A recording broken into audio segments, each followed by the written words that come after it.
get better at shooting. In a few weeks? Oh, boy. Is that what we're calling that? All you need is a few 30 weeks? days. 30 days. 30 days what I'm going for. I told him he had to lose at least 20 pounds and get the technique down perfectly. I think you need to start with like a tennis ball. Then you get the tennis ball, you go to like a volleyball, then you go to a basketball. I mean, don't ask me. I obviously don't dunk. Are you dunking? Heck no. I could maybe like grab the rim, but like I just shoot threes and that's good. Welcome back to New Heights, ladies and gentlemen, boys and girls, a Wondery show brought to you by Nike. That's right. Yeah. I'll let Jason get into what we got coming up on this show, but you're not going to want to miss this. I'm Travis Kelce. This is my big brother, Jason, out of Cleveland Heights, Ohio. We got the ESPN Zone rocking this week. One of our childhood favorites. Subscribe on YouTube, Wondery Plus, wherever you get your podcasts, and follow the show on all social media at New Heights Show with one S for fun clips throughout the week.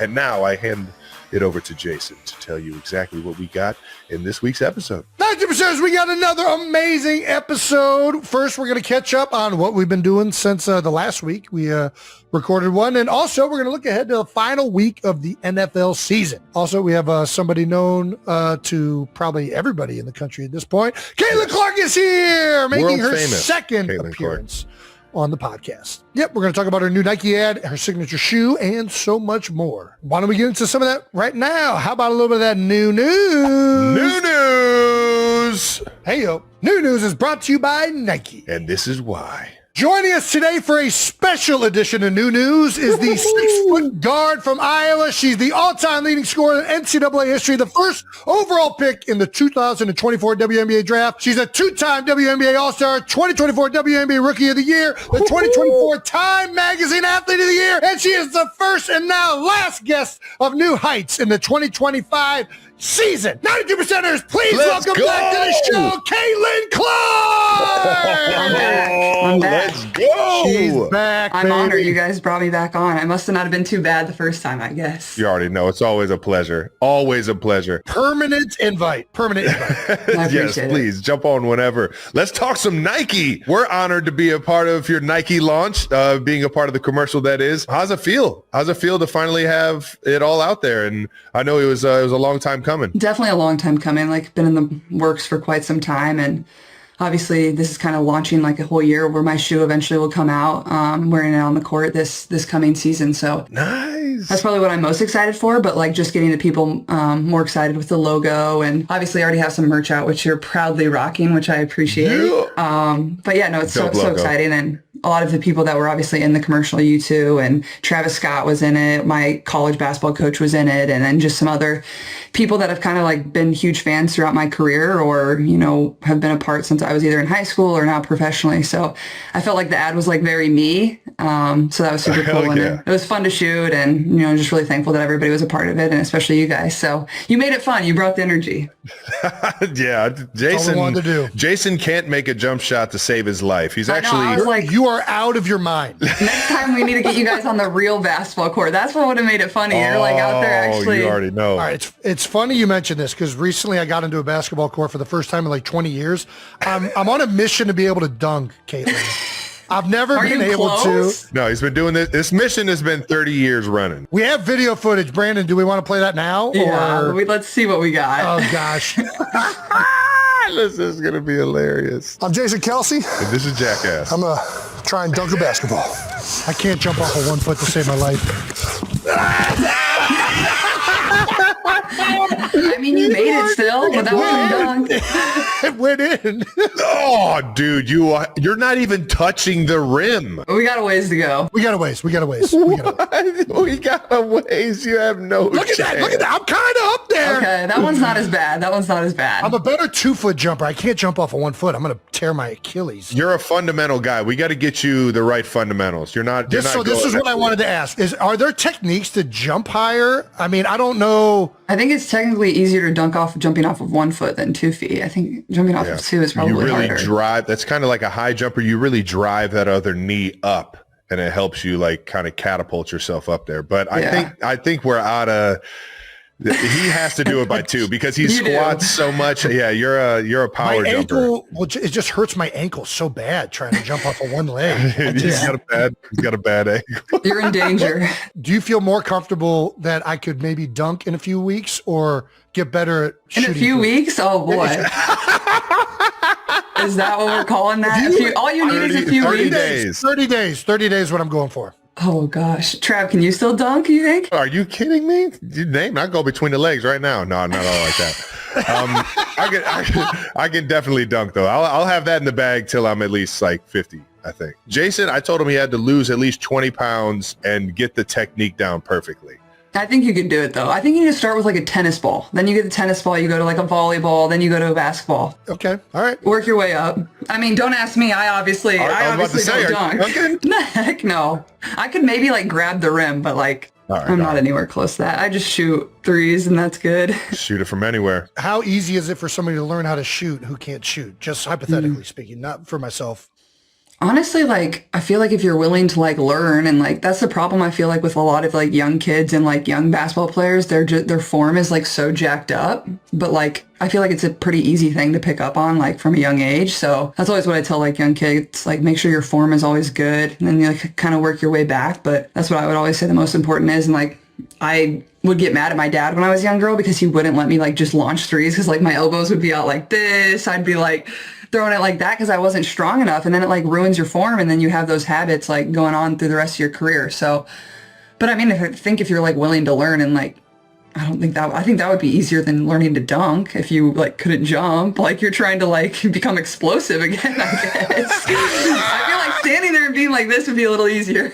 All right, fair enough. I kind of shoot. I got that Sean Marion going on right now. Yeah. I got to get better at that. But he either Sean Marion's it or he just goes one hand. And honestly, he might be better. One hand is impressive. That's really impressive. One hand, top of the key. He knows he has the backboard if he throws it too long. I don't know what to do with this left hand. It just feels awkward to me when it's involved with the basketball. That's harder. So that's impressive, honestly. This guy's insane. Let's get back to Nike though. I gotta ask some questions because I'm such a huge sneaker fan. You said that you're wearing the new kicks coming up this season. Yeah. I honestly, for everyone that doesn't know like the process that goes into like making the sneakers, like how long in advance has it been, or like when does it all start? Do they come to you with a shoe, a bunch of shoes? Do you kind of get to tweak them here and there? How is that process? Yeah, I think it's honestly been like probably one of the coolest things I've got to do since.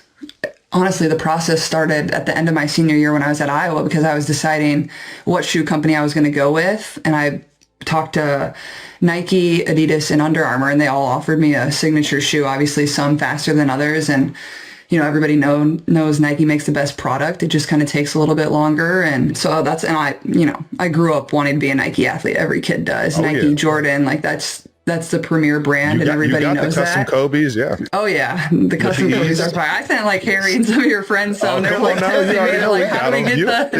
I was like, I got you. But no, I mean, it's probably been like a year and a half now of like figuring out what exactly I want.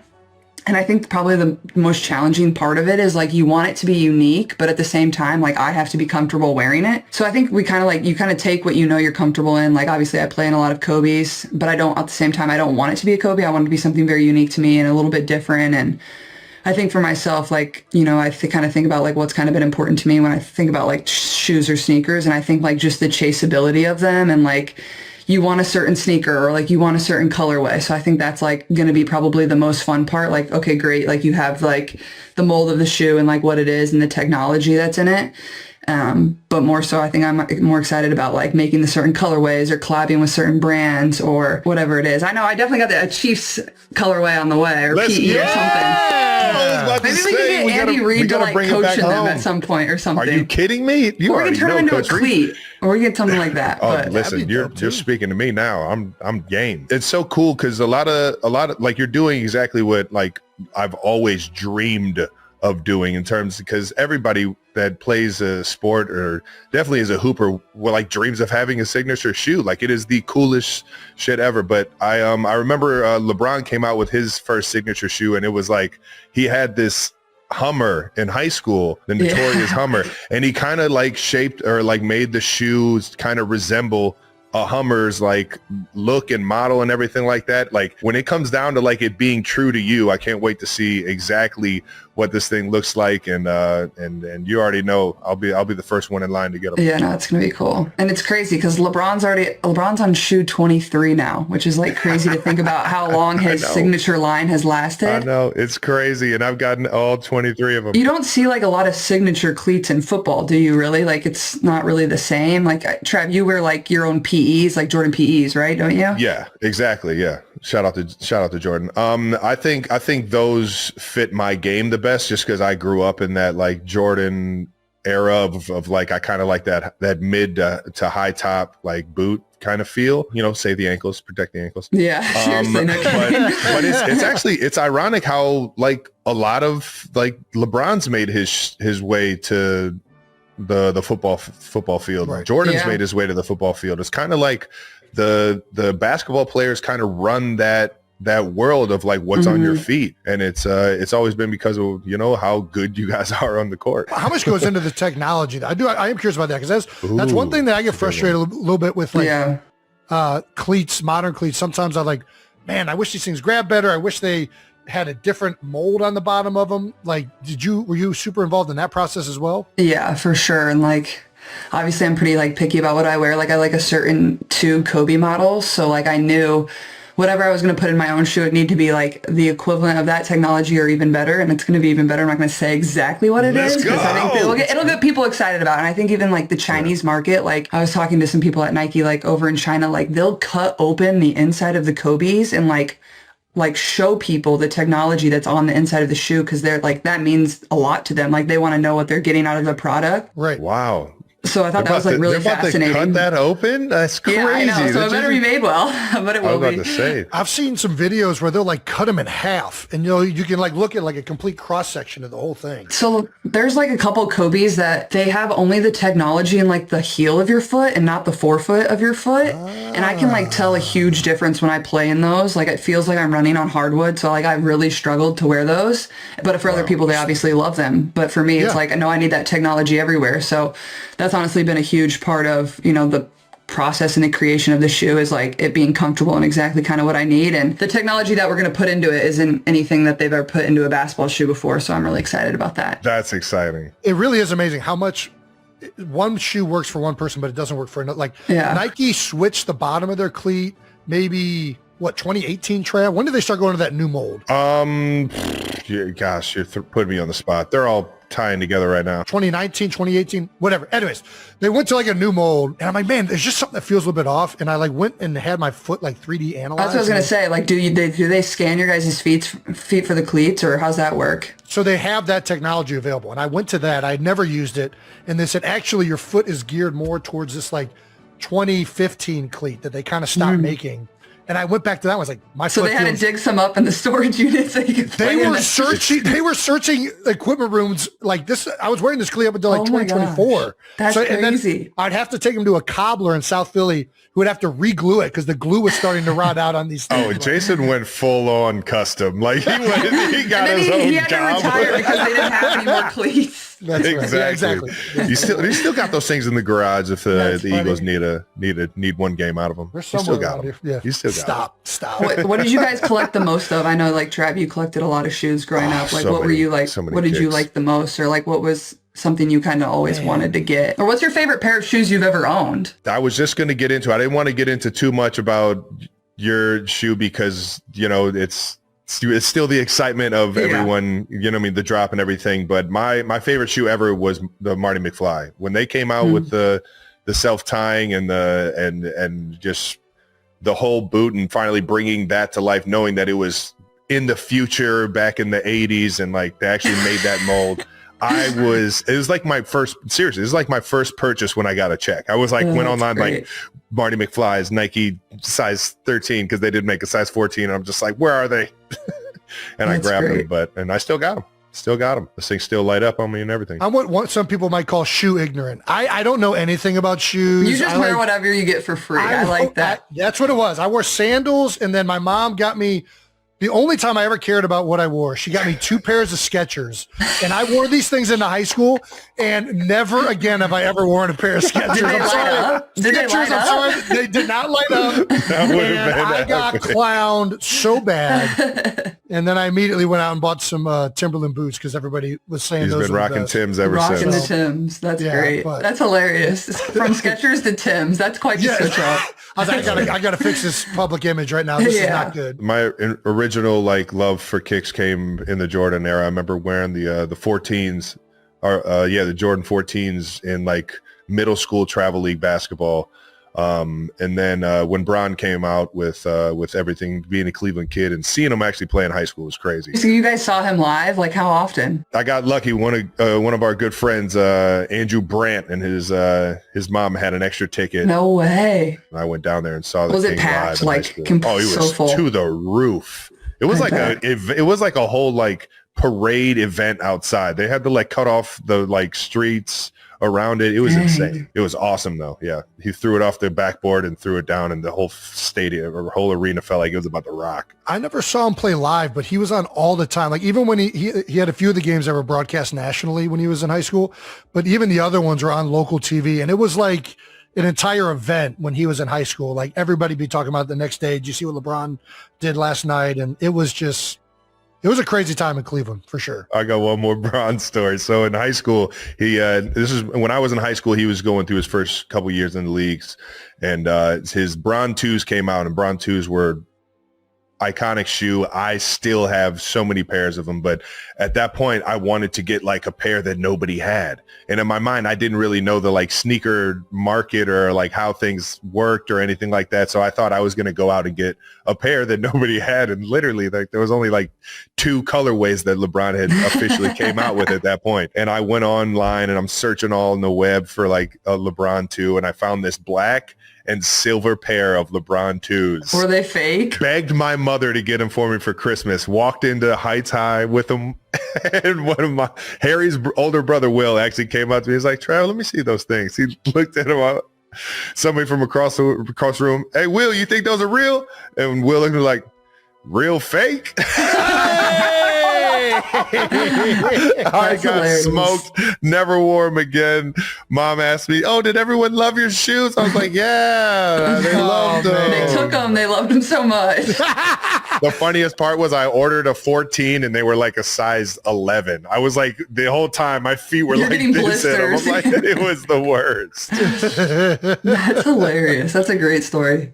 That was the worst. This is so good. Should we talk back on the basketball court a little bit? Let's get into it. So back on the court, Team USA practice. How you feeling? It was fun, obviously, to get back out there. It had been a minute. So, like, it was just obviously a long and, like, tough year of reoccurring injuries. And, like, you guys know how that goes. Like, when you get one nagging thing, it kind of leads to another. So it wasn't obviously how I envisioned it. And it stunk. But, like, we still kind of found a way. Like, our team, like, we had, like, 6 of our players go down with injuries. It was unreal. And we still had a great year. Made it to the semifinals. And, yeah, we were, like, a game away from the finals. And so that was pretty impressive considering kind of what we went through. But it was a long process to like just get back on the court, because when you have like the groins and the, you know, quads and whatever you're dealing with, it's like you don't run for a while. So like it's weird like learning to run again in a way.